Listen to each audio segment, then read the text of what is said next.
Earlier story I was telling you about, the ANC's national chairperson, Gwede Mantashe, has spent the morning giving evidence at the State Capture Commission of Inquiry, speaking about issues related to cadre development and deployment. Watching that story for us is ENCA's Michael Apple. And Michael, before we lost you earlier, I was asking you about the extent to which Mantashe is giving evidence on ANC policy, given that before his current position, he was Secretary General.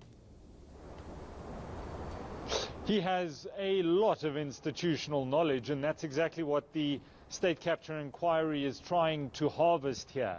He's a man who led the ANC Secretary General position from 2007 until 2017.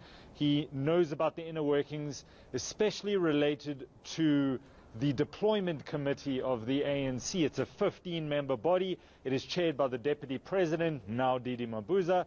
He's being asked this in the context of certain unscrupulous individuals who would be appointed to several boards of state-owned entities during the so-called state capture years.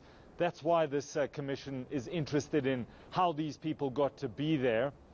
Here's Mr. Mantashe.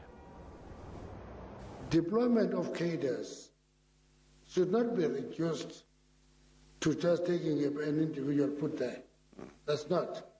There's a lot of emphasis on the development of the capacity and capabilities of the individual.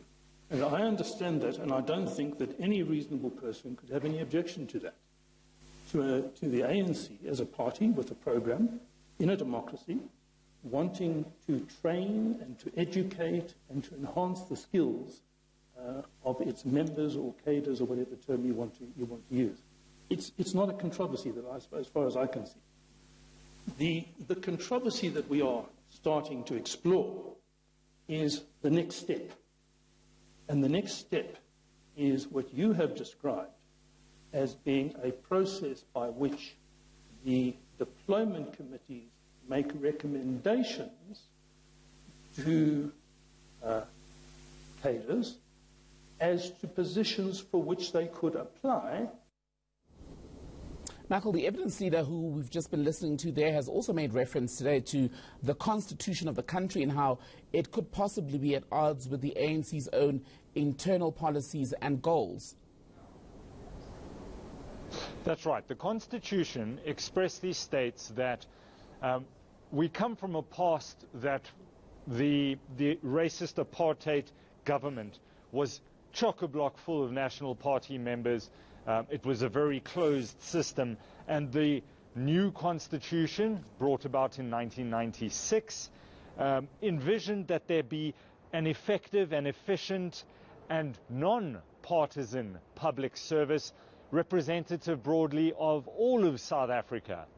And Advocate Freund is pointing out that the ANC's own policy documents say that it is the deployment committee and the ANC at large's goal to gain greater control over the levers of the public service and to make sure that there are cadres in certain key positions. So Advocate Freund is asking, are these two positions exactly, can those two exist? Because the one seems to be in contradiction to the other. Mr. Mantashe says, no, listen in. The assumption is you stick with what you know and trust and not move on. And change does not happen that way. And if we didn't do this, I can tell you the state would be looking differently.